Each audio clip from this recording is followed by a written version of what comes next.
When I was a kid, I used to think that pork chops and karate chops were the same thing. I thought they were both pork chops. And because my grandmother thought it was cute, and because they were my favorite, she let me keep doing it. Not really a big deal. One day, before I realized fat kids are not designed to climb trees, I fell out of a tree and bruised the right side of my body.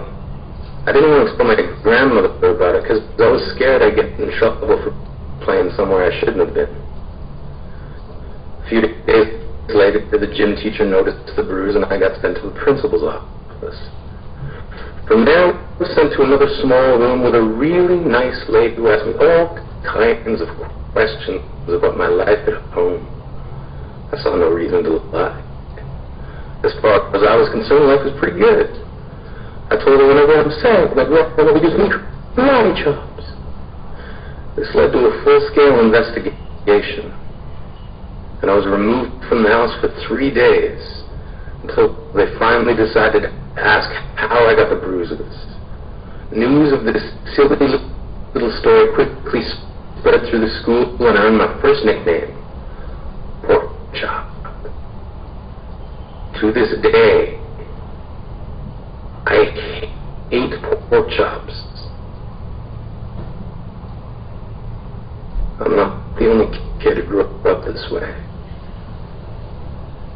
Surrounded by people who used to say that rhyme about sticks and stones. As a broken bones hurt more than the names we got called, and we got called on the ball. So we grew up believing no one would ever fall in love with us. That we'd be lonely forever. That we'd never meet someone to make us feel like the sun was something like good for us in our tuition.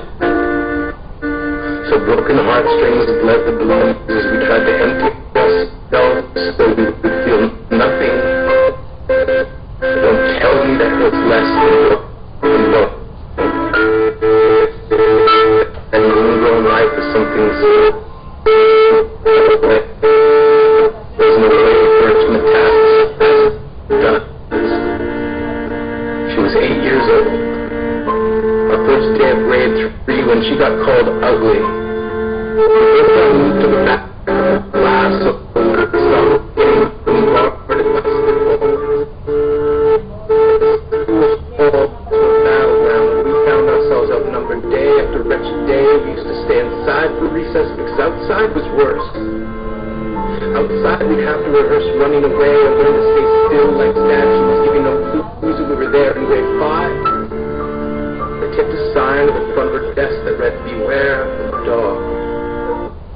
To this day, despite a loving husband, she doesn't think she's beautiful because of a birthmark that takes up a little less than half her face. Kids used to say she looks like a wrong answer that someone tried to erase but couldn't quite get the job done. And they'll never understand that she's raising 2 kids whose definition of beauty begins with the word mom. Because they see her heart, they see her skin, but she's always been amazing. He was a broken branch grafted onto a different family tree. Adopted. Not because his parents opted for a different destiny. He was 3 when he became a mixed drink of 1 part left alone and 2 parts tragedy. Started therapy and he was great. Had a personality made of tests and pills. Lived like the uphills were mountains and the downhills were cliffs. Or suicidal, tidal wave, hates and presence. And adolescence being called pauper. 1 part because of the pills. 99 parts because of the cruelty. He tried to kill himself in grade 10 when a kid who could still go home to mom and dad had the audacity to tell him, get over it. As if depression is something that can be remedied by any of the contents found in a first aid. To this day, he has a stick of tea lit from both ends. Could describe to in detail the way the sky bends in the moment before it's about to fall. And despite an army of friends and him an inspiration. He remains a conversation piece between people who can't understand. Sometimes being trouble-free has less to do with addiction and more to do with sanity. We weren't the only kids who grew up this way. To this day, kids are still being called names. Classics, Ray, stupid. Hey, spaz. Seems like every school has an arsenal name getting updated every year. And if a kid breaks in a school and no one around chooses to hear, do they make this sound? Or they just background noise from a soundtrack up on repeat, and people say things like kids can be cruel. Every school is a big top story, and a pecking order from acrobats to life and takers, from clowns to carnies, all of these miles ahead of who we were free. Mr. Claus always bearded ladies, oddities, juggling depression and loneliness, playing politics, trying to kiss the wounded parts of ourselves and heal nights. While the others slept, we kept walking the tightrope. Yes, some of us fell. But I want to tell them that all of this is just a dream. Left the room, finally decided to smash all the things we thought we used to see. And if you can't see anything beautiful about yourself, get a better mirror. Look a little closer.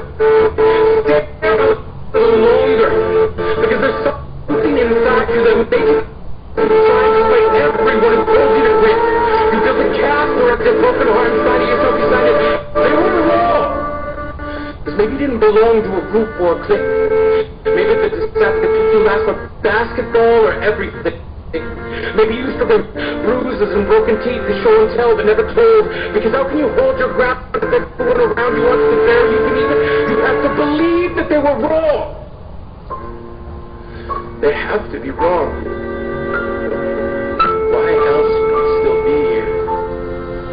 We grew up learning to cheer on the underdog because we see ourselves in them.